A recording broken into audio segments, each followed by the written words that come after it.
नमस्कार मंडळी. मला थोडं शारीरिक अपंगत्व असल्यामुळे मी खुर्चीत बसूनच बोलणार आहे. तुमची परवानगी पाहिजे आहे ना? म्हणजे तुमच्या परवानगीने मी चेअरमन होतो. प्रथमच या संयोजकांनी मला या व्यासपीठावर येऊन माझे विचार मांडण्याची संधी दिली, याबद्दल मी त्यांचे मनपूर्वक आभार मानतो. आणि 2-3 गोष्टी करता मला हे आभार मानायचे आहेत.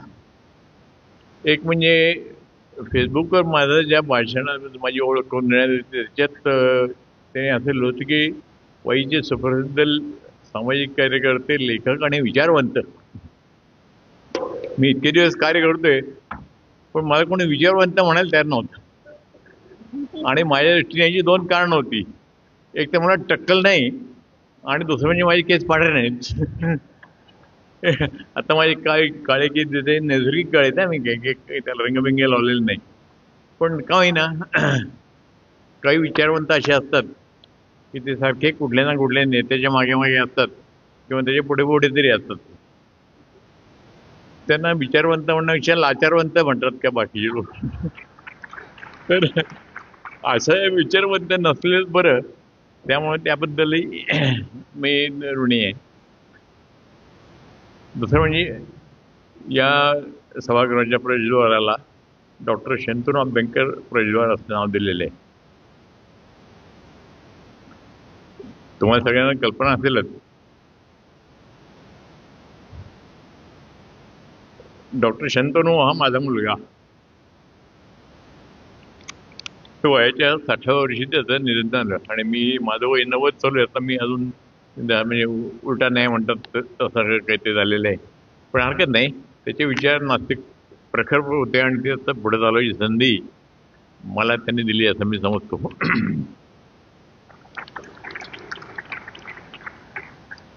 प्रथम एक गोष्ट स्पष्ट केली पाहिजे की नास्तिक हा शब्दच चुकीचा आहे. प्रत्येक माणूस जन्मतः नास्तिकच असतो. नंतर त्याच्यावर आस्तिकवादाचे संस्कार केले जातात म्हणून तो आस्तिक होतो. आणि हे करणारे सगळे म्हणजे त्यातले कुटुंब, त्याचे शेजारी, त्याची शाळा, त्याचे हल्लीची माध्यमं, या सगळ्या गोष्टी त्या आस्तिकत्वाचे संस्कार ते इतके करतात की त्याला स्वतंत्र बुद्धी ही चालवण्याचं किंवा आपला स्वतंत्र विचार करण्याचं कधी शिक्षणच दिलं जात नाही कोणाकडे नाही. तर या जशा गोष्टी आपल्या काही जन्मजात मिळतात की जात मिळते, आडनाव मिळतं किंवा धर्म मिळतो, तशा हे नास्तिकत्व हे खरं आपलं जन्मजात असतं. हे इतर लोक आस्तिक त्याला जबरदस्तीने आस्तिक बनवतात. तो स्वतःच्या विचाराने कधी होत नाही. आणि त्यामुळे आपण सगळे नॉर्मल आहोत आणि बाकीचे आस्तिक आहेत असं वार्ता आपण म्हणू. आपण नास्तिक म्हणायचं काही गरज नाही. आपण प्रकृत, त्याला संस्कृत शब्द प्रकृत, नॉर्मल म्हणजे. तर लोक मग विचारतात तुमच्या मताने म्हणजे देव म्हणजे काय असतं. तर देव म्हणजे तुम्ही शब्दकोशामध्ये त्या अर्थ बघितलं तर पूजा केली जाणारी एक परामानवी शक्ती आणि जी निसर्गाच्या व माणसाच्या भवितव्यावर नियंत्रण ठेवते अशी शब्दकोशातली व्याख्या आहे. आता विषय एवढं चाललंय, पृथ्वी सदाभोवती फिरते, सूर्याभोवती फिरते, अशा अनेक ग्रहमाला आहेत. अशा कोट्यावधी ग्रहमाला प्रत्येक त्या लक्षावधी ग्रहमाला या ह्याच्यामध्ये आहेत, आकाशगंगेमध्ये. आणि अशा अनेक आकाशगंगा या अवकाशामध्ये फिरत आहेत. हे सगळ्या मागे काही ना काहीतरी शक्ती असणार. ही नेमकी शक्ती काय आहे, हे कसं नियंत्रित करता याचे शोधून काढण्याचे प्रयत्न वैज्ञानिकांचे जगाच्या सुरुवातीपासून, विज्ञानाच्या सुरुवातीपासून ते आत्तापर्यंत असे अखंडपणे चालू झाले. ते अनेक गोष्टींचा उलगडा झालेला आहे, अनेक गोष्टींचा उलगडा अद्याप व्हायचा आहे. तर मग तर देव ही कल्पना त्याच्यात कुठून आली, तर ही जी विश्वनियंत्रक शक्ती आहे कुठली आपल्याला ज्ञात असणारी किंवा अज्ञात असणारी, ती त्याला मानवी भावना चिटवल्या गेल्या. त्याला देव हे नाव देणं, ही जी शक्ती आहे ती रागावते, ती आपल्यावर प्रेम करते, ती आपल्याला मदत करते, ती संकटात धावून येते, ती आणि काहीतरी आपल्यावरच्या अन्याय दूर करते, अशा ज्या कल्पना म्हणजे थोडक्यात सांगायचं म्हणजे या विश्वनियंत्रक शक्तीला माणसाप्रमाणे भावना असतात असे मानले की देवाचा जन्म होतो. तर हे आता CERN हा प्रयोग हे माहिती आहे तुम्हाला की संघटना आहे आणि ती या शोध घ्यायचा प्रयत्न करतायत. त्यांनी ते सुरुवात कशी बिग बँग जी झाली आणि त्यावेळेला कशा पद्धतीचं हे असलं पाहिजे याचे अंदाज केला होता आणि त्या सरनी त्या मूलकण जे होते ज्याच्यापासून ही सगळी निर्मिती झाली असते त्याला हिग्स बोसॉन ते नाव दिलं होतं. हिग्स बोसॉन हा नावाचा फिजिसिस्ट होता इंग्लंडमधला. त्याचं फार मोठं या क्षेत्रातलं काम होतं म्हणजे हिग्स बोसॉन पार्टिकल्स असं त्याचं नाव होतं. आपलं इतके चतुर की त्याला त्यांनी लगेच गॉड पार्टिकल नाव दिलं. त्याने गॉड पार्टिकल वगैरे असं कुठलं काही वैज्ञानिक नाव नाहीये. हे जे पार्टिकल असतं त्याचं नाव हिग्स बोसॉन पार्टिकल आहे आणि ते एका शास्त्रज्ञांच्या नावाने दिलेलं आहे. तर अनेक आस्तिक लोक काहीतरी विचारांनी म्हणा काहीतरी अनुभवाने किंवा काही असे प्रसंग घडल्यामुळे नास्तिक झालेले तुम्हाला माहीत असतील. मी असे माझ्या किंवा इतरांच्या आयुष्यात असे अनेक प्रसंग असतात. मी फक्त तुम्हाला एकच प्रसंग सांगतो की माझा एक मित्र चांगला आमच्या वर्गातला मेडिकल कॉलेजमधला तो पूर्णपणे नास्तिक झाला एका प्रसंगाने. मी 53 साली मेडिकलला गेलो आणि 58 साली पास झालो. त्या काळातला आहे म्हणजे इतक्या जुन्या काळातला. तितक्या अजूनही भारतात तितके फारसा फरक पडलेला नाहीये. त्यावेळेला पंढरपूरची यात्रा असली किंवा वारी असली की तिथे हमखास स्कॉलरची साधायची. शेकडो लोक मरायची आणि त्याकरता ती थांबवण्याकरता सरकारने जेव्हा ब्रिटिश सरकार होतं त्यांनी ती लस टोचून त्या वारीला जायला पाहिजे अशी सक्ती केली होती. आता ही इतके वारकरी लाखो येणार त्यांना ती लस टोचण्याचं काम त्या आरोग्य खात्याच्या ताकदीच्या बाहेर होतं. त्यामुळे ते काय करायचे मेडिकल कॉलेजचे विद्यार्थी किंवा डॉक्टर जे कोणी इंजिनियर असतील त्यांना तिथं बोलवायचे आणि तुम्ही बैल काम करा त्यांना काय त्याच्याबद्दल मोबदला मिळायचा आणि हे असे पैसे मिळवत आपल्याला म्हणून आमच्या कॉलेजचे काही ज्यांना आर्थिक जडणघडण असायची असे विद्यार्थी त्या पंढरपूरला जाऊन 3-4 दिवस तिथे राहून ते लस टोचायचं काम करायचे. एका याला टोचलं माणसाला की 4 आणे द्यावं त्याला डॉक्टरला मिळायचे. तर हा पंढरपूरला त्या लस टोचायला म्हणून गेला होता आणि आल्यानंतर मला म्हणला की माझा देवावरचा पूर्ण विश्वास नाही झालेला आहे. मी पुढच्या वेळेला ते लस टोचायच्या कामावर जाईन पण मी ते देवळात कधी जाणार नाही. म्हटलं खरं बा काय झालं तर तो म्हणलं आम्ही डॉक्टर म्हणजे विद्यार्थी लोक त्या ठिकाणी लस टोचायचं काम चाललं होतं ते कोणतरी तिथले पुजारी पंत आले आणि म्हणले अरे वा डॉक्टर तुम्ही आमचं फार चांगलं काम करते चला तुम्हाला देवाचं दर्शन घडवतो. म्हणून त्यांनी या डॉक्टर लोकांना दोघा तिघांना बरोबर घेऊन त्या चोर दरवाजांनी पंढरपूरच्या त्यांना डायरेक्ट गाभाऱ्यामध्ये नेलं आणि ते दर्शन करवलं.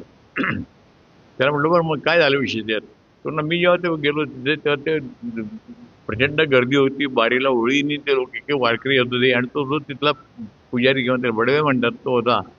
तो आलेला एक आला भक्त की ती मानगूट धरायची तिथं डोकं ते विठोबाच्या डोक्यावर पायावर आपटायचं आणि त्याला म्हणे पैसे टाक आणि ते गरीब विचार करून लोक त्यांनी त्यावेळेस 4 आणे म्हणजे असं खूप मोठी म्हणतो 4 आणे टाकले त्यांनी किंवा त्याला शिव्या घालायचा म्हणजे बापाने विठोबा एकादशी दिवशी 4 आणे ठेवला होता का रुपये टाक आणि तो म्हणला ते पाहिलं मी म्हणला आणि देवावरचा माझा विश्वास पूर्ण उडाला. तर अशी अनेक उदाहरणं सांगता येतील पण ही किती त्या देवाच्या नावाने भोळसटपणे माणसं विचार करतात आणि त्याचा गैरफायदा घेणारे किंवा त्याला गैरवर्तणूक देणारे किती लोक असतात हे आपल्याला त्याच्यावरून लक्ष येतं. आता आस्तिक माणूस हा नुसता आस्तिक असून चालत नाही त्याच्या पाठोवर त्याला अनेक गोष्टी त्या बरोबर येतात. ते आस्तिक म्हणले मग देव आला मग द्यायला की देवाची पूजा आली मग देवाची पूजा आली की देवळं आली मग तिथे त्या पूजेचे दर आले. त्या पूजेचे नुसते दर ₹5 पासून ते ₹5,000 पर्यंत पूजा तुम्हाला घेता येतील. त्याच्यानंतर तुम्हाला ते VIP दर्शन सुद्धा मिळतं. त्याची अनेक किस्से माझ्याकडे आहेत. वेळ नंतर किंवा गप्पा गोष्टी आपण करू देवा सांगू. त्या देवाला लोक दान करतात. म्हणजे देव हा सर्व जगाचा स्वामी आहे असं जरी समजले, कोणी सोन्याचा मुकुट देतो, कोणी चांदीचं घंगाळ देतो, काय ना काहीतरी ते देवाला दान केलं तर ते द्यावं लागतं. तिथे नवस करतात. या नवसाच्या तर इतक्या गमती जमती आहेत, ते मला नंतर केव्हा तरी सांगेन. त्यानंतर ते देवाची आपल्याला प्रार्थना करावी लागते. त्यानंतर त्या देवाला विनवणी करावी लागते. त्याचं मग ते देव मनात असेल तर काहीतरी करेल असं वाटतं, पण ते दैव त्याच्या मागे येतो, निष्क्रिय आहे, ती आळस वाढतो, काय नाना प्रकार होतात. थोडक्यात म्हणजे काय, तर या देवावरच्या विश्वासामुळे वेळ, श्रम आणि बुद्धी यांचा पूर्णपणे दुरुपयोग होतो. हे सगळ्या गोष्टी वाया जातात. पुन्हा सांगतो की माणसाचा वेळ, श्रम आणि पैसा आणि बुद्धी हे वाया घालवणारी ही देवाची संकल्पना आहे. आज मी यातल्या फक्त 3 गोष्टीवर बोलणार आहे, ज्या समाजाशी संबंधित असतील अशा 3 गोष्टी. त्या पहिल्या म्हणजे मूर्तीपूजा, दुसरं म्हणजे प्रार्थना आणि तिसरं म्हणजे तीर्थयात्रा. आता मूर्तीपूजा ही बहुतेक संस्कृतीमध्ये होती आणि अजून काही संस्कृती आहे. बहुसंख्य लोक जगातले जे धर्म मानतात, ख्रिस्ती धर्म आणि मुस्लिम धर्म, मुख्यतः ज्यू धर्म थोडाफार, आणि हे कोणीही मूर्तीपूजा मानत नाहीत. आपण हिंदू धर्मीय मात्र म्हणजे भारतीय विशेषतः या मूर्तीपूजा बाबतीत फार ऍक्टिव्ह असतो किंवा कार्यशील असतो.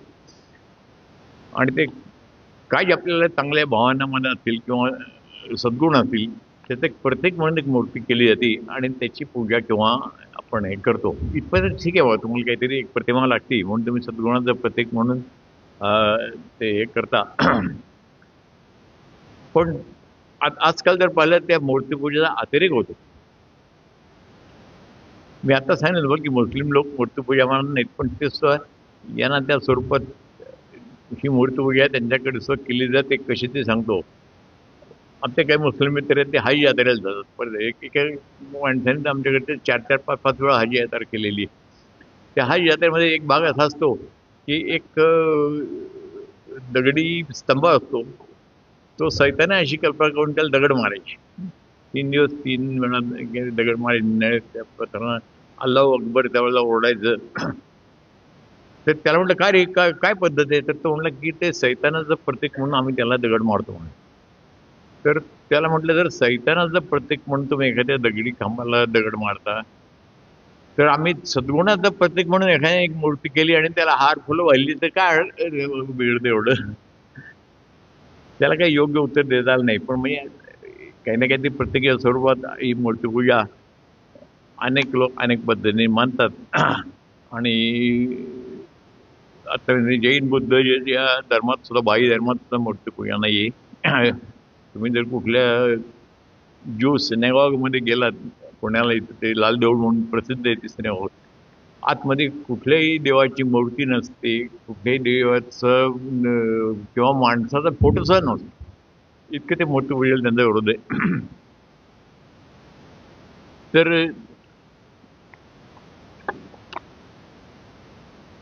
आता आपल्याकडे समजा सद्गुणाचं प्रत्येक म्हणून एखादी मूर्ती कोणी केली आणि त्याचं जर रोज पूजा अर्चा किंवा प्रार्थना त्याला काय जर ठरवलं, तर पहिलं मनात असेल की बाबा इतक्या सद्गुणाची आणि सगळ्या जगाचं कल्याण करणाऱ्या गुणांची प्रतिकृती आहे, तरी दिसायला कशी सुंदर पाहिजे, शांत पाहिजे, प्रसन्न पाहिजे, जी पाहताच आपल्याला आनंद वाटेल किंवा बरं वाटेल अशा तऱ्हेची मूर्ती असावी.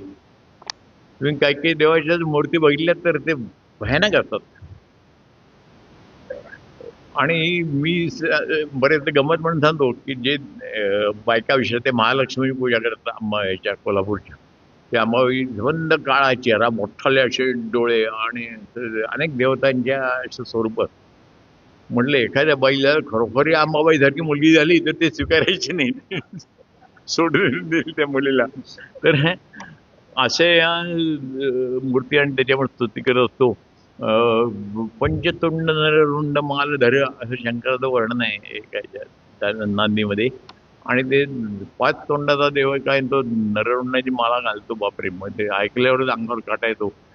किंवा कालीमातेची मूर्ती जर तुम्ही पाहिली असेल तर ते कोणी फारशी बारकाईने पाहत नाही. ती जी बार काढलेली असते ती लाल, ते रक्ताने लाल झालेली असते. तिच्या गळ्यामध्ये अशी नररुंड माल असते मोठी. आणि तिच्या कमरेचा स्कर्ट जर तुम्ही बघितलात तर तो हाताच्या तोडलेल्या इथून पुढच्या हातांचा स्कर्ट केलेला असतो. अत्रे भयानक मूर्तींची पूजा करण्यापेक्षा ती न केलेली बरी. आणि हे देव आपले नेहमीचे असतात ते, की आपण ज्यांची पूजा करतो ते पुरेसे पडत नाहीत, म्हणून आपण काही वेळा पाहुणे कलाकार बोलवतो. हे जे गेस्ट आर्टिस्ट असतात ते घरी येतात, ते 8-10 दिवस राहतात, पूजा बिजा घेतात आणि 8-10 दिवसांनी आपण त्यांचा विषय. तुम्हाला आता मी विज्ञान विचार करणार नाही म्हणून किंवा मी म्हणतो म्हणून असं नाही, पण राजाराम शास्त्री भागवत हे पूर्वीचे मोठे शास्त्री आणि संशोधक होते, समाज कार्यकर्ते होते. तर त्यांनी त्या गणपतीची मूर्ती आणायची आणि ती राजस्थानी विसर्जित करायची या पद्धतीवरून इतकी टीका केली होती. आणि हे टिळकांनी गणपती उत्सव सुरू करायच्या आधीच्या काळातल्या बरं का. आणि ते म्हटलं की का आम्ही ते गणपती आणतो घरी आणि का तो विसर्जित करतो, ते कोणाला सगळं सांगता येत नाही. घरी देव इतके असतात तरी सुद्धा. आणि त्यांनी असं लिहिलं होतं शेवटी, मी जर आज हे वाक्य वर टोकात पुण्याला म्हटलं तर मला नक्कीच लोक दगड मारतील की हे गणपतीचं हे ढेरपोटं भावलं आपण कायमचं समुद्रात बुडवत नाही तोपर्यंत आपली प्रगती झाली असं मी म्हणायला तयार नाही. असं राजाराम शास्त्री भागवतांनी म्हटलंय, मी नाही. तुमच्या टाळ्या त्यांच्याकरता ते समजतो. तर हे देव आपल्याला कमी पडतात म्हणून की काय, आपण अनेक महाराज, स्वामी, बापू यांनाही देव बनवलेलं असतं. त्यांची देवळं असतात, त्यांच्यामध्ये त्या पादुका मिरवल्या जातात, त्या गावगाव येतात, त्यांची माणसं पूजा करतात. आणि तुम्ही जर अशा एखाद्या ज्याला बोवा किंवा साधू मानलं जातं किंवा ज्याला संत मानलं जातं अशा लोकांची जर चरित्र पाहिली तर तुम्हाला खरं मागायची जसं म्हणते काली मातेची मूर्ती बघवत नाही तसे तुमच्या अंगावर काटा येईल इतके भयानक प्रकारे ते लोकांचे असतात. इथं पुण्याला आमच्या वाईला जातो आम्ही, त्या रस्त्यावरती एक मोठा शंकर महाराजांचं नाव सांगतो अगदी. या शंकर महाराजांचं चित्र एका त्यांच्या परम भक्तांनी लिहिलं, मी परम वाचलं. हे शंकर महाराज प्रचंड दारू प्यायची, सतत सगळे रोडायचे आणि वाटेल त्या घाणल्या अर्वाची शिवाय द्यायची. आणि एक त्यांनी शिवाय दिल्या म्हणजे ते आपल्याला मोठं आशीर्वाद मिळेल त्यांची असं समजून लोक त्यांची भक्ती करायची. आणि काय त्यांनी केलं तर फक्त चमत्कार कुठले काय करून दाखवले, कोणाचा रोग बाहेर केला, कोणा काय केलं याकरता त्यांना इतकं प्रचंड महत्त्व आलंय. असेच दुसरे गजानन महाराज, त्यांची पोथी तुम्ही जर वाचली त्याच्यात एक असा प्रसंग आहे की त्या गजानन महाराज एका भक्ताच्या अंगावर ठोंकले आणि त्यांनी ते सगळ्या अंगावर चौपटले की वा मला केवढा महाराजांचा प्रसाद मिळाला आज. त्या असले विचित्र प्रकार या संतांच्या आणि याच्या नावाखाली चालले जातात, त्यांची पूजा अर्चा चाललेली असते. वाईट आमचा एक मित्र होता, त्यांनी ते कुठल्या तरी संतांची अशा पादुका आणायचे आणि त्यांची गावापर्यंत मिरवणूक काढायची असं ते टूम काढली आणि त्यांनी सगळीकडे डायरेक्ट लोकांनी आपापल्या अंगणात सगळे रांगोळ्या घालाव्यात, गुढ्या उभ्या राहाव्यात आणि पादुका येतील त्याचं दर्शन घ्यावं. आणि त्या आमच्या रोटरी क्लबमध्ये असं आहे, त्यांनी ठराव म्हणला की यांनी हे फार चांगल्या लोकांच्याकडे काम केलेलं आहे, त्याचा आपल्या मिटिंगमध्ये बोलून सत्कार करावा. त्याला मी विरोध केला. म्हटलं मला जर तुम्ही असं सांगितलं की या महाराजांनी कुठलं चांगलं काम केलं, त्याने काही नवीन विचार मांडले का, त्याने काही समाजाचं प्रबोधन केलं का, त्याने काही चांगली साहित्य निर्मिती केली का, त्याने काही काव्य निर्मिती वगैरे केली का, त्याने काही समाजातल्या अंधश्रद्धा दूर व्हाव्यात, गैरसमजुती दूर असे काही प्रयत्न केले का. तर म्हटलं असं काहीही त्या महाराजांनी केलं नसताना त्यांना ते असं संतपद द्यायचं विनाकारण त्यांनी काहीतरी चमत्कार दाखवले अशा कल्पनेखाली आणि त्यांची पूजा करायची म्हटले आपण तरी करता कामा नये. आणि तो त्यांचा सत्कार करायचा आमचा बेत तरी रद्द झाला. आता मूर्तीचे जे अतिरिक्त मूर्ती पूजा होतात त्याच्यात तुम्हाला कित्येक उदाहरणं माहीत असतील की आपण त्या मूर्तीला नमस्काराला फुलं वाहिली एवढ्या गोष्टी भागत नाही. मग त्या मूर्तीकडे एक मोठं देऊळ बांधावं लागतं. ते जास्तीत जास्त जेवढं मोठं आणि जेवढं भव्य असेल तेवढं ते जास्त मूर्ती पॉवरफुल समजली जाते. मग त्या मूर्तीला सकाळी उठल्यानंतर रात्री झोपेपर्यंत त्याची दिनचर्या ठरवून दिलेली असते, त्याप्रमाणे त्या मूर्तीला वागावं लागतं. ते सकाळी उठली की त्याला भोपाळी घालतात, गणेशश्यामा सुंदरा त्याला म्हणून ते उठवलं जातं. मग ते काकडा झाला हरीचे मुख प्रक्षाळा म्हणून त्याचं तोंड धुतलं जातं. मग त्याच्या स्नान घातलं जातं, त्याचे कपडे चढवले जातात, त्याला दागदागिने घातले जातात आणि त्याला मग मोठा नैवेद्य. मग तो देव आपला रात्री झोपतो सुद्धा, ते झोपायची व्यवस्था केली असते, ती बाजूला ते पिछायचं. आणि काही काही ठिकाणी दुपारी सुद्धा झोपतात. हो खरं, आम्ही कलकत्त्याला गेलो एकदा आणि तिथल्या कुठले देवाच्या दर्शनाला गेलो तर समसम सगळे सामसम होते. ते प्रत्येक देवाच्या बाहेर भिकाऱ्यांची गर्दी असते, ते भिकारी सुद्धा नव्हते. तर आम्ही विचारलं का काय झालं, ते दार बंद होतं. ते म्हणलं देव झोपले आता असं म्हणलं. आता ते आता 4 वाजता उठतील. तर आम्ही म्हटलं आम्हाला काही तापाय वेळ नाही, पण मग काहीतरी असतं हिंडू. 4 वाजता भेटलं तर खरं मी देव पण उठले होते आणि ते भिकारी पण उठले होते आणि ते बाहेरून वेळ होते. तर ते असे ते देवाचे लाड मी म्हणतो तसे ते भयंकर लाड केले जातात. या देवाला काही नाही, ते आपण अर्पण करणं म्हणजे ती खरी भक्ती असं समजून हे गोष्टी केल्या जातात. आणि हे सगळं कोण करतं? आपले हिंदू लोक. म्हणजे ज्यांना शंकराचार्यांनी अद्वैत सिद्धांत आपला हा वादविवाद करून इतर सगळ्या विद्वानांशी पटवून दिला आणि जो हिंदू धर्माचा मूलाधार समजला जातो की परमेश्वर आणि माणूस हे वेगवेगळे नाहीत, हा एकच आहे, असं असताना सुद्धा आपण या मूर्तीपूजा इतकं अवडंबर मानवलेलं आहे. तर मी एकदा शास्त्रींना विचारलं, लक्ष्मण शास्त्री जोशी प्रकांड पंडित होते. तर त्याने म्हटलं हे अद्वैत अद्वैत आपण म्हणतो, सगळेजण मानतात आणि ते असे हे मूर्तीच्या गोष्टी प्रकारचा वाढदिवस काय, त्याचं लग्न काय, ते मिरवणूक काय, सगळं कसं चालतं. तर त्याने एका वाक्यात उत्तर दिलं. ते म्हणजे अहो, माणूस जसा पत्त्यात रमतो, जसा नाटकात रमतो, तसा माणूस देवात रमतो. आणि मला ते पटलं. मग तेव्हा असं देवाला कोणी काही अशा गोष्टी केल्या की त्याचा राग येतो. तर मला मग अशा वेळेला पण मी खरी गोष्ट आहे, पंढरपूरच्या विठोबाला तिथले पुजाऱ्यांनी श्रीखंडाचा अभिषेक केला होता. आणि काय केले ते श्रीखंडाचं पण माहीत नाही, पण असा अभिषेक नेहमी चालतो. आमच्या हॉस्पिटलला लागून कॉमन बेंच असणारे एक देऊळ आहे शंकराचं. त्या शंकराला श्रावणातल्या सोमवारी बायका आणून ते दुधाचा अभिषेक करतात. ते सगळं दूध ते तिथनं त्या गोमुखातनं बाहेर पडतं आणि त्या हॉस्पिटलच्या सेप्टिक टँकमध्ये जातं. तर ते अशा त्याच्या अभिषेकाचा अर्थ आहे का? गोमतेश्वर नावाची एक मूर्ती आहे कर्नाटकामध्ये, खूप 30 मीटर जवळ उंच आहे आणि त्या दर 12 वर्षांनी त्या मूर्तीला महामस्तकाभिषेक केला जातो. आणि ते अभिषेक करण्याकरता आता त्या मूर्तीपेक्षा उंच सांगाडा बांधायला पाहिजे. तो सांगाडा पूर्वी बांबूचा बांधतात आणि तो काय बांबूचा केव्हा तो कोसळायचा, कधी लोक जखमी व्हायची, कधी काही ना काही त्रास व्हायचा. तर आता तो स्टीलचा बांधतात आणि ते जे उंच सांगाडा बांधायचं स्टीलचा भारतात तयार होत नाही म्हणून ते जर्मनीहून आयात केलं जातं. आणि मग त्या वरती चढून त्याच्यावरती हजारो लिटर दूध, उसाचा रस, नारळाचं पाणी, हळद कुंकू, गंध ह्या गोष्टी या जैन धर्मियांच्या तर्फे, ज्यांच्या धर्मामध्ये मूर्तिपूजा मान्य नाही, ती गोष्टी गोमतेश्वराला अभिषेक म्हणून करत असतात. हे खरोखर इतकं आश्चर्य वाटतं या सगळ्या गोष्टीचं.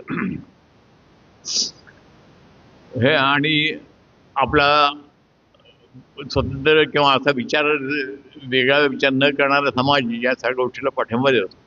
ते महामस्तकाभिषेक पाहायला प्रचंड गर्दी होती, त्याला लोक देणग्या देतात आणि आपण त्या अभिषेकात काहीतरी हे केलंय, भाग घेतलाय.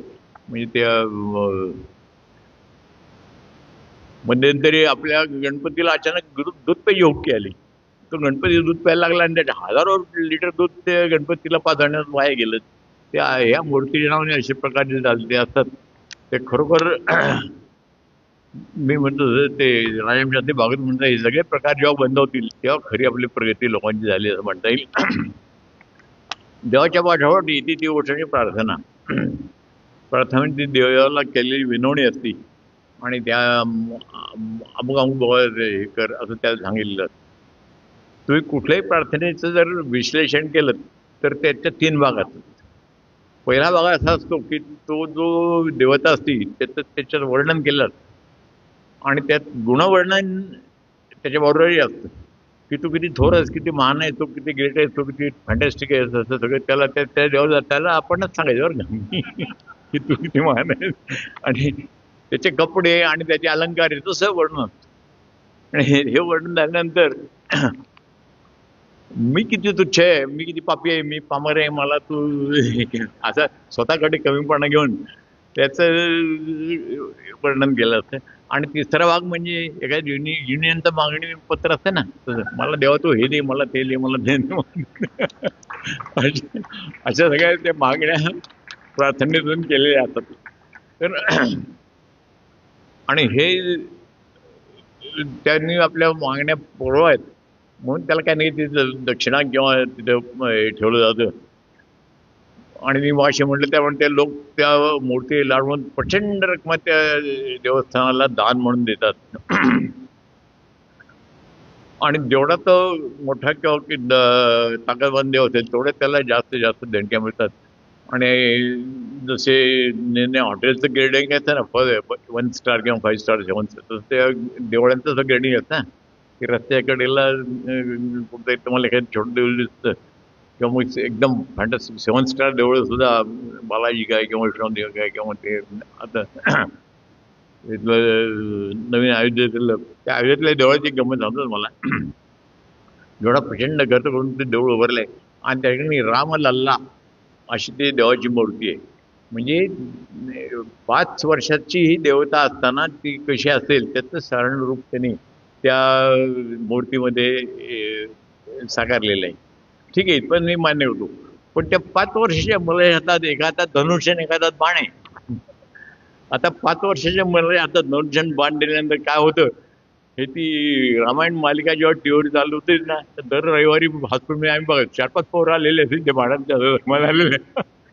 तर अशा त्या मूर्ती तयार करताना सुद्धा सारासार विचार कोणी करत नाही. आणि त्यामुळे ते मूर्ती त्याची पूजा आणि त्याच्या प्रार्थना हे नित्य चाललेले असतात. हे आपण नाही आहे, त्या ख्रिस्ती धर्मात तर प्रार्थनेचं बहुत महत्व भयंकर आहे. त्या मुस्लिम धर्मात तर रोज 5 वेळा तुम्ही अल्लाची प्रार्थना करून त्याचं शुक्र वेळेला राहायलाच पाहिजे असं सांगितलेलं असतं. नाहीतर मग तुम्ही खरे इस्लामीच नव्हे असं समजतात. तर या प्रार्थनेचं महत्व मी नेटवर जाऊन काढा की प्रार्थनेचं महत्व सांगणारी पुस्तकं 100 पुस्तकं तुम्हाला यादी तिथं मिळेल. मोठाले एनिवे तर शांततेचे काही फायदे असतात ना. वैयक्तिक प्रार्थना जर तुम्ही केली तर ते मन शांत करते, एकाग्रता व्हायला मदत करते, मनाची थोडी चिंता दूर होतात. पण हा सगळ्यात तात्कालिक परिणाम असतो. आणि मग सामुदायिक प्रार्थना काही वेळा केली जाते आणि असेच परिणाम सामुदायिक प्रार्थनेमुळे होतात असं ते म्हणलं जातं. काही वेळी सामुदायिक प्रार्थना शस्त्र म्हणून वापरली जाते. म्हणजे आपल्याकडे पूर्वी ते मुस्लिम लोक मशिदीतली जागा पुरत नाही म्हणून रस्त्यावर नमाज पडायची आणि हा त्यांचा वेडेपणा कमी म्हणून ते काय ते त्यांना उत्तर देण्याकरता रस्त्यावर महाआरती भरवली जायची. तर अशी ते एकमेकांना कॉम्पिटिशन म्हणून प्रार्थना निरर्थक करण्याचा अर्थ नसतो. तर काही लोक प्रार्थनेची येईन जातात. आम्ही विद्यार्थी असतानाची गोष्ट आहे, विजय मेडिकल कॉलेजच्या ग्राउंडवरती मांडव टाकून एका मोठ्या ख्रिस्ती धर्मोपदेशांनी तिथे बाजार मांडला होता. काय करतो म्हणलं, आम्ही या व्याधीतून लोकांना मुक्त करण्याकरता इथे उपचार करतो, त्या सर्वांनी यावं. आम्ही प्रिन्सिपॉलकडे गेलो, म्हटलं तुम्ही अशा या कार्यक्रमात जागा दिली कशी? तर ते म्हणले त्यांनी की बाबा आम्ही रोगावर उपचार करणार आहे असं सांगितलं नाही. त्यांनी नुसतं आम्ही इथे प्रवचना करता जागा पाहिजे म्हणून सांगितली, म्हणून आम्ही दिली पाहिजे. तर ठीक आहे, मग आम्ही त्या लोकांना भेटलो जे कोण तिथे ज्यांनी ते केंद्र काढलं होतं. त्या म्हटलं तुम्ही डॉक्टर आहात का? ते म्हणले नाही. मग तुम्ही निरनिराळ्या व्याधीवर उपचार केले जातील म्हणून काय म्हटलं बोर्ड लावले तिथे? तर ते म्हणले आम्ही काय करणार म्हणले, आम्ही येशूची प्रार्थना करणार की बाबा या माणसाची व्याधी बरी करावी. आणि मग येशू परमेश्वराचा पुत्र असल्यामुळे तो परमेश्वराकडनं ते काम करून घेणार. म्हटलं म्हणजे आधी आम्ही तुमची प्रार्थना करायची, मग तुम्ही येशूची करणार, मग येशू परमेश्वराकडे उशीर लावणार आणि मग परमेश्वर ते आमचा रोग बरा काढणार. त्याच्यापेक्षा आम्ही डायरेक्ट परमेश्वराला विचारलं तर काय हरकत आहे? आमचं काय परमेश्वर ऐकत नाही का?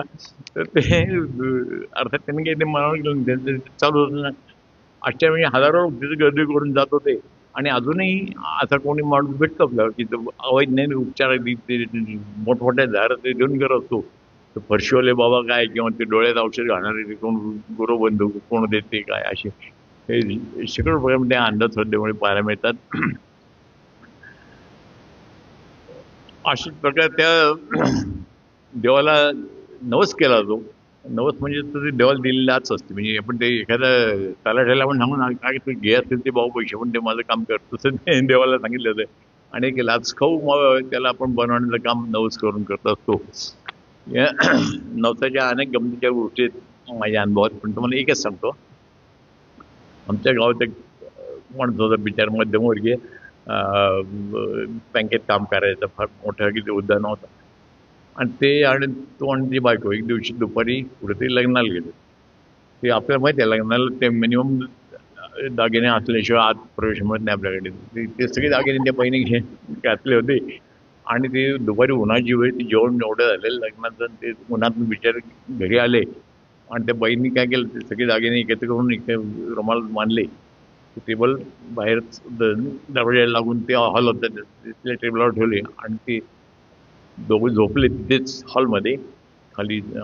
आणि जे झोपले त्या प्रचंड पंखापत त्यांना झोप लागली. त्या बहिणी अचानक मध्ये जाग आली. काय त्यांना म्हटलं कोणते ते टेबलावर दागिने नव्हते. बापरे हरवलं त्यांना गावात भूक लागली. ज्याला सगळी आयुष्यभराची कपाई ते होती तर नवराही गेला बिचारा बावरला. आणि आधी त्या घरापासून समोर 50 मीटरवर पोलीस चौकी होती. तिथं जाऊन त्यांनी तक्रार दिली बा असं झालंय. बरं म्हणले आम्ही करतो शोध. बरेच झाले त्याचा काही शोध लागला नाही. त्यांना एकाने सांगितलं की अहो त्या अमुक अमुक टेकडीवरती एक देव आहे आणि तो हे हरवले दागिने सापडून आणण्यात एक्सपर्ट आहे बरं का. म्हणजे तुम्ही जाऊन त्याला नमस्कार दागिने हरवले असतील तर आणि तो निश्चित तुमचे दागिने सापडून देतो. तर बरं म्हणलं आता काय गेलं नाही एक करून तर बघू म्हणून ते एक दिवशी दोघांनी रविवारी आपले त्या याला गेले देवस्थानाला.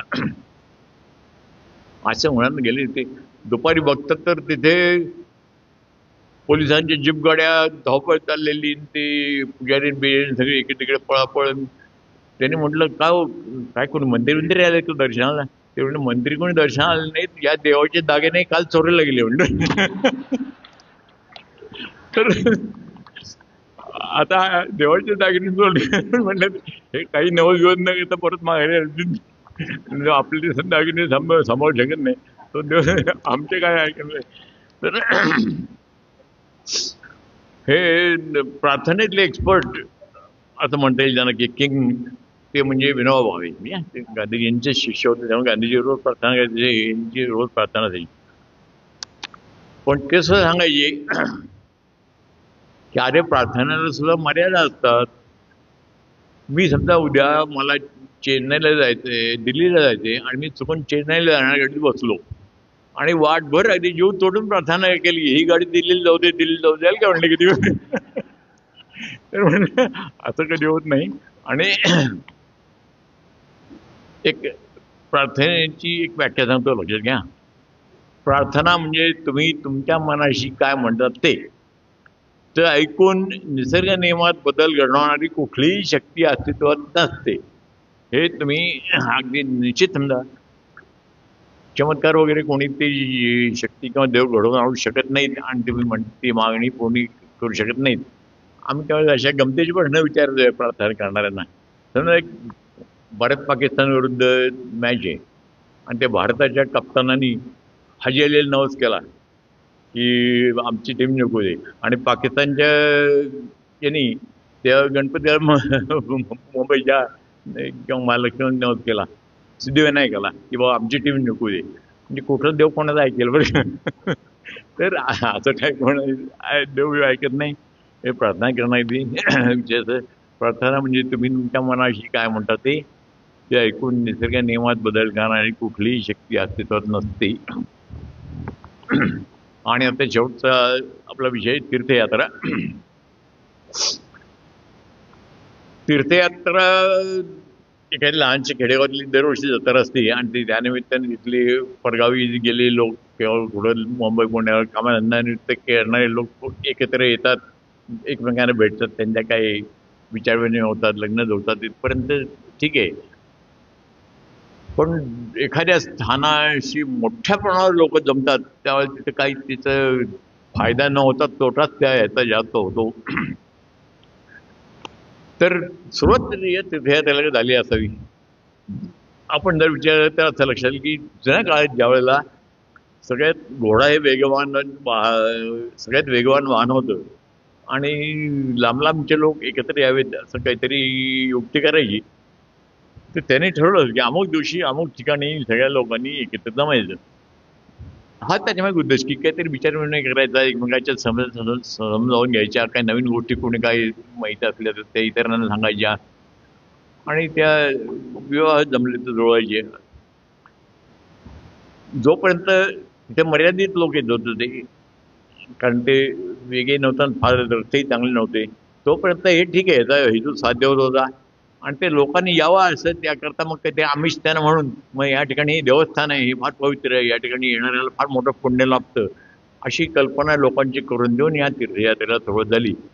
आता त्याचं स्वरूप इतकं वाढलेलं इतकं वाढलं की ते नियंत्रित करणं हे सामान्य शासनाच्या अशक्य आहे अशी गोष्ट आहे. पण हे उलट की जास्तीत जास्त मोठी यात्रा कशी भरेल, त्याला जास्तीत जास्त लोक कसे येतील अशी वृत्तपत्राची पानाच्या पानं जाहिरात देऊन आमची पंतप्रधानांच्या पासून ते मुख्यमंत्र्यांच्या पर्यंत लोक मागेले, अरे या या आमच्याकडे या, मोठी यात्रा आहे, मोठी यात्रा आहे, तुम्हाला पुण्य मिळणार आहे आणि अमुक गोष्ट होणार आहे, आम्ही तुमची इतकी काळजी घेऊ, असे करू. इतकी जागतिक उच्चांक करायचा त्या नव्हता त्या दृष्टीने. पण अशा कुठल्याही यात्रेच्या ठिकाणी मगाशी म्हटलं तर रोगराई तिथे वाढती, त्या ठिकाणी अनारोग्य म्हणजे अतिशय ठाण सगळी पसरते परिसरामध्ये, त्या ठिकाणी चोऱ्या माऱ्या होतात, त्या ठिकाणी अत्याचार होतात, लुबाडणूक होती लोकांची, व्यापारी किंवा काय वाहनवाली काय आपण पैसे घेतो लोकांच्याकडनं आणि काही कोणाला पुण्य मिळत नाही, काही फायदा होत नाही. या आरोग्य व्यवस्था पाहणारे लोक, वाहतुकीची व्यवस्था पाहणारे लोक, पोलीस लोक, यांना फक्त युद्ध पातळीवर काम करायचं, त्यावेळेला अनुभव मिळतो. जेवढा फक्त या तेव्हा झाला तर फायदा, तिथला कोणी तुम्हाला गेल्याने देव प्रसन्न होतो आणि तुमचे काहीतरी काम करतो असं होऊ शकत नाही. परत कुंभमेळा झाला, आता मी सांगितलं ते वर्णन सगळे त्याला लागू आहे. एक कुंभमेळ्याची तुम्हाला ओरिजिनल हकीकत माहिती आहे का? बहुतेकांना माहीत झाली पुराणातली आपल्या. देव आणि दानव एकदा एकत्र आले आणि त्यांनी ठरवलं की अमृत मिळवायचं आपल्याला, तर त्याकरता आपण समुद्रमंथन करायचं. हे समुद्रमंथन केल्यानंतर ते देव काही लवड होते, त्यांनी ठरवलं की अमृत जरी आलं बाहेर ते त्या असुरांना मिळू द्यायचं नाही, नाहीतर ते आपली वर्तड होतील. म्हणून त्याने काय केलं, ते अमृत बाहेर आल्यावर ते कुंभ जो होता त्या अमृताचा तो पळवला आणि तो पळवल्यावर ते असुर त्याच्या माग लागले. मग त्यांना ते गुंगारा देण्याकरता त्या विष्णूंनी मोहिनीचं रूप घेतलं आणि त्या मोहिनीच्या मोहात पडून त्यांनी ते पाठलाग सोडावा आपला असं. आणि त्या गडबडीत ते अमृत स्वर्गात नेत असताना 4 ठिकाणी त्यातले थेंब जाणले, अलाहाबादला, नाशिकला, प्रयागला, म्हणजे अलाहाबादला असे. आणि त्यामुळे तिथे ती स्थानं फार पवित्र आली आणि तिथे 12 वर्षांनी किंवा जो कोण त्या ठिकाणी स्नान करेल त्याला ते अमृत प्रशासनाचं पुण्य तो अमर होईल, अशा तऱ्हेच्या कल्पना लोकांच्या डोक्यात बिनवलेल्या. म्हणजे आपण थोडक्यात कुंभमेळा किंवा त्या मेळ्याला जातो, मग त्या देवांच्या लबाडीतच स्मारक आपण उभारत असतो आणि त्यांना धन्यवाद देत असतो, अशा तऱ्हेचं होतं. तर माझा या बाबतीत फक्त एक आक्षेप आहे की अशा अनेक मेळावे, आता हा नाशिक मेळावा आपला झालेला आहे किंवा डॉक्टर लोकांचे आमचे मेडिकल कॉन्फरन्स होतात फार अगदी इंटरनॅशनल लेवलचे सुद्धा होतं, किंवा किंवा रोटरी क्लब, माहिती सांगितलं तर रोटरी क्लबचे कॉन्फरन्सेस अशा जागतिक दर्जाचे असतात. हे जे येणारे लोक असतात ते आपापली वर्गणी भरून तो काय करता असेल त्या कॉन्फरन्स करतात. आमची मेडिकल कॉन्फरन्स आहे, आम्हाला शासनाने मदत करावी, शासनाने इथं पोलीस पाठवायचे, शासनाने अमुक गोष्ट असं कोणीही डॉक्टर मांडणार नाहीत किंवा रोटरी क्लबवालेही मागत नाहीत. ते स्वतःच्या तसंच ज्याचा कोणाला तीर्थयात्रेला जाऊन ते पुण्य मिळवायचं आहे त्यांनी वर्गणी भरावी आणि जावं तिथे. शासकीय त्याला अनुदान मिळालं पाहिजे, त्या गोष्टी यांनी काळजी घ्यायला पाहिजे सरकारने. हे म्हणजे जणू काही लोक मोठं देशकार्य करतायत किंवा काहीतरी नोबेल प्राईज मिळवलं आहे किंवा काहीतरी ऑलिम्पिक विक्रम केला आहे अशासारखं त्यांचं आगत स्वागत करायचं आणि त्यांचं तिथं लाड बोरवायचे हे तर अतिशय चुकीची गोष्ट आहे. आणि निधर्मी म्हणणारे हे असं नाही, याच्यात अजिबात एक पैसा खर्च करू नये असं माझं स्पष्ट मत आहे. तर आता मला विषय दिला होता की सामाजिक भूमिका. आता हे समाजाला अनुषंगानेच प्रश्न आले म्हणून मी मांडले. तर आता समाजाला आपला विषय काय वाटतं की आपण समाजाला आवडताना काय गोष्टी करायला पाहिजे किंवा सांभाळायला पाहिजे याचं थोडक्यात मी आता विवेचन करतो. आता बऱ्याच लोकांनी सांगितलं जसं की नास्तिक म्हणलं की लोकांची निगेटिव्ह रिएक्शन म्हणजे नकारात्मक प्रतिसाद असतो की हा काहीतरी बदमाश माणूस असणार, चोर असणार, की विश्वास ठेवण्याला लागेल नाही असा. तर तसं मानायचं काही कारण नाही. आपण खंबीर असं पाहिजे आणि हो आम्ही नास्तिक आहोत, बोला काय म्हणणं आहे असं तुम्हाला ठामपणे सांगता आलं पाहिजे. अर्थात काही गोष्टी आपल्याला कौटुंबिक शिस्त किंवा सामाजिक शिस्त म्हणून पाळायला लागतात. मी दवाखान्यात येतो तर कोणतरी थांबवलं, हो डॉक्टर थांबायचं, सत्यनारायण केलं तुम्ही प्रसाद घेऊन जा. आता मला किती सत्यनारायण विश्वास नसला तरी मला तो प्रसाद घ्यावा लागतो. मी ते तीर्थ घेत नाही. ते काय तुम्ही दवाखान्याला येऊन हात चांगले नाही ते मग फक्त प्रसाद द्या. म्हणजे कोणतरी ते गणपती आरती झाली ती घ्या प्रसाद म्हणतो, कोण मला त्या मक्याचा प्रसाद सगळे आणून देतात दवाखान्यात. तर ते किंवा कुटुंबातले काही गोष्टी असतात, समारंभ असतात, त्याचा आपल्याला भाग घ्यावा लागतो. ते कौटुंबिक शिस्त म्हणूनच. मला शाळेत बोलवलं होतं व्याख्यान द्यायला सरस्वती उत्सवात या आमच्याकडे. ते गेल्यावर तिथं त्या सरस्वतीची हार घालून ते स्वागत करावं लागतं. तर त्यावेळेला जरी या गोष्टी मी केल्या तरी थोडंफार त्यावेळेला प्रबोधन करायचा प्रयत्न करतो की सत्यनारायणी पोथी तुम्ही वाचली का खरोखर, त्या माणसाला विचारतो मी. तो म्हणतो नाही वाचली. तुम्ही वाचा एकदा. तुम्ही जर ती मनापासून पोथी वाचलीत ना तर असले खुनशी आणि सूड करी यावर तुम्ही कधीही विश्वास ठेवणार नाही किंवा कधी त्याची पूजा करणार नाही असं तुम्हाला निश्चित समजेल. किंवा शाळेत मी सांगतो की बाबा मी आज सरस्वतीची मूर्ती किंवा काही जी प्रतिमा इथं होती त्याला मी तुमच्या शाळेची नियम किंवा शिस्त म्हणून हार घातलाय. पण याचा अर्थ अशी शारदा नावाची किंवा गणपती नावाची कोणी देवता असते आणि ती तुम्हाला कल्याण करते, अभ्यासात मदत असं काही म्हणायचं कारण नाही. हे तुम्ही सोडून द्या कल्पना. त्या गणपती वर्गणी माया गेल्यात मुलं. त्यांना मी विचारतो का रे खरोखर असं हत्तीचं तोंड असणारा आणि चार हात असणारा उंडावर बसणारा देव असतो असं वाटतं तुम्हाला? ते म्हणतात नाही वाटत नाही, पण ते आपली परंपरा म्हणून करायचं. तर त्या परंपरा म्हणून मी अनेक गोष्टी केल्या. तर आपण जरी त्याच्यात नाईलाजाने सहभागी व्हावं लागते त्याच वेळेला त्यातलं व्यर्थता किती असते ते आपण त्यांना पटवून देता निश्चय केला पाहिजे. पण असं असूनही आपल्या विचारावर आपलं ठाम असलं पाहिजे. याचं तुम्हाला एक उदाहरण देतो. लक्ष्मण शास्त्री जोशी आता यांनी नास्तिक लोकांची ती यादी आणि ते पुस्तक प्रसिद्ध केलं आहे. त्याच्यात मी 3 लोकांची नावं घालायला सुचवली. एक म्हणजे शेवटचा मुद्दा आहे हा. तर शास्त्रीजींनी आम्हाला सांगितले किती आहे ते म्हणते की एकदा त्यांच्या घरी देवाच्या मूर्ती होत्या आणि ते रोज तिची पूजा करत असतात. त्यांनी नास्तिकवाद स्वीकारल्यावर या देवाच्या मूर्तीची पूजा करायचं सोडून दिलं आणि ते बायको होती त्यांची सती काकू. तर त्या महिन्यातले काही दिवस आपल्याकडे अजूनही त्या बायकांना अस्पृश्य समज जातं आणि त्या देवाची पूजा करत नाहीत. असंच लागोपाठ झाल्यावर त्यांनी एक दिवशी त्यांना बजावलं. ते म्हणते तुम्ही तरी या देवाची पूजा करत जा, नाहीतर ते देऊन जरी टाकून द्या म्हणले. मला हे पारुषे देव 4-4 दिवस राहिलेले चालणार नाहीत. शास्त्रीजींनी सगळे देव गुंडाळले एका वडक्यात आणि नदीत टाकून दिले. हे इतके दमक म्हणजे आपल्या अंगामध्ये पाहिजे. आणि लोक अनेक आपल्याला आक्षेप घेतात आपल्या विचारावर. तर त्याच्यात तुम्हाला फक्त एकच त्याचं हे सांगतो की अरविंद नवाबी नावाचा एक इराणमधला माणूस आहे आणि त्यांनी या नास्तिकवादाचा प्रचार करण्याकरता एक मोठी आंतरराष्ट्रीय संस्था काढली. आता इराणमधला माणूस हा मुस्लिम धर्मात जन्माला आलेला, तो लहानपणापासून कट्टर इस्लामी विचारला होता. त्या धर्मशाळेत शिक्षण घ्यायला म्हणून जायचा आणि त्या ज्या ज्या गोष्टी कोरोनात सांगितल्या किंवा ज्या गोष्टी या धर्मगुरू सांगतील त्या आपण केल्याच पाहिजे असं तो आपल्या आईबाबांना सुद्धा आग्रह करायचा की तुम्ही 5 वेळा नमाज पडत नाही, 2च वेळा पडता, मी कसा 5 वेळा पडतो तसं तुम्ही करा. तर त्या एका धर्मगुरूने त्याला असं सांगितलं की आलानी असं सांगितले की 15 वर्षाआत जर कोणी मुलगा मरण पावला तर त्याला थेट स्वर्गात प्रवेश मिळतो, कारण ते काही पापी असतो असं मानलं जात नाही. तर हा याला वाटलं की बाबा फार छान युक्ती आहे ही स्वर्ग मिळवायची. तो एक दिवशी शाळेच्या छपरावर चढला, तिथून त्यांनी खाली उडी टाकली की आपल्याला डायरेक्ट स्वर्गात प्रवेश मिळेल म्हणून. तो मेला तर नाहीच, पण 2-3 ठिकाणी हाडं मोडली आणि त्याला हॉस्पिटल भरती व्हावं लागलं. तो कसा बसा त्यांना वाचला. पण त्याच्यावरून ते काय त्यांनी धडा घेतला आणि त्याने आणखी अभ्यास सुरू केला इस्लामचा. सगळे ग्रंथ खोडून प्याला आणि त्याच्यातलं पूर्ण त्याला वाटलं नाही, म्हणून त्याने आणखी बाकी सगळ्या धर्मांचा अभ्यास केला. आणि शेवटी त्याने असा निश्चय काढला की या सगळे धर्म खोटे आहेत. मी नास्तिक जेव्हा त्यांनी स्वीकारला. आणि इतकंच नाही तर तो संबंध आंतरराष्ट्रीय संघटना त्यांनी या नास्तिक लोकांची मानली आहे.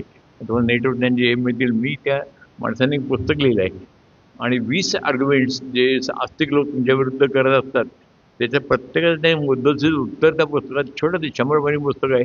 मी त्याचं मराठीत भाषांतर केलं आहे. आणि देव का नाही या नावाने त्याचं सातारच्या लोकायत प्रकाशनतर्फे ते प्रसिद्ध होईल. तुम्ही सर्वांनी ते पुस्तक ते प्रसिद्ध यायला घ्या आणि अवश्य वाचा आणि त्या अरविंद नवाबीप्रमाणे बघायचा प्रयत्न करा. पुन्हा एकदा मला संधी दिल्याबद्दल आभार. धन्यवाद.